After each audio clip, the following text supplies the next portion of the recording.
Ladies and gentlemen, today let's talk about the daddy of F1.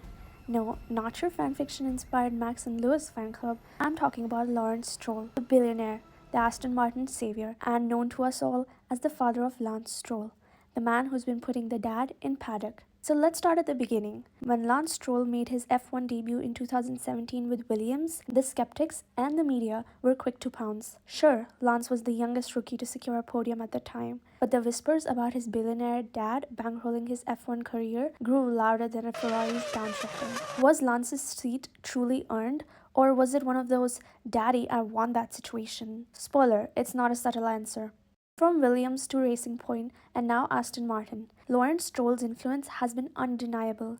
Buying an F1 team outright, chump change for Daddy Stroll. Rebranding the team to Aston Martin, done. Getting Adrian Newey, done. Giving Lance a competitive car, work in progress, but you get the picture. Lawrence didn't just support Lance, he built an entire racing empire around him. So let's break it down a little. Racing Point Rescue. In 2018, Force India was going bankrupt faster than Red Bull's pit stops. Lawrence swooped in, rebranded the team as Racing Point, and secured his son's seat for the foreseeable future. Then came the Aston Martin revival.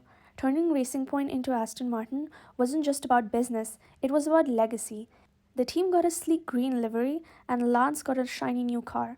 And Lawrence? He got to flex his billionaire muscles. From top-tier engineers to cutting-edge facilities, Lawrence hasn't held back. Aston Martin's new state-of-the-art factory is practically a palace. But is it for the team's success or just for their comfort? Maybe both. But is Lance really F1 material? This is where it gets spicy. Lance isn't untalented, far from it. He's got some impressive stats under his belt. Podiums, pole positions, and occasional wheel-to-wheel action that makes you think, okay, maybe he's got this. But let's not forget the inconsistency. When you're being outpaced by your teammates regularly, and in his defense, he has had some great teammates. Sebastian Vettel and Fernando Alonso. But finishing multiple places behind your teammates frequently, questions arise.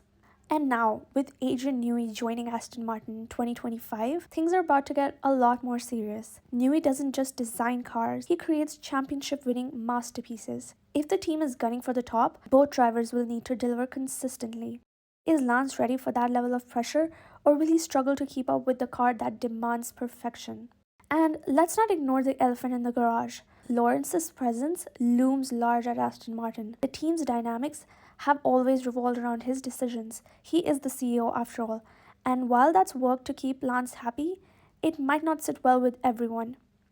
If Aston Martin wants to climb to Red Bull's level, favoritism has no place. Drivers will have to fight for their spot, and Lance's performance will be under the microscope like never before. So what happens next?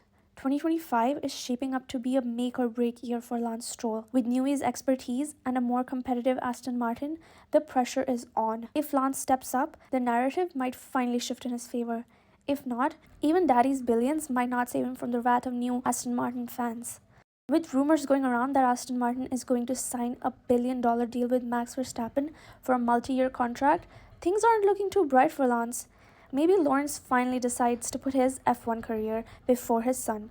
Maybe he's found his passion in F1 as well. But let's hear your thoughts.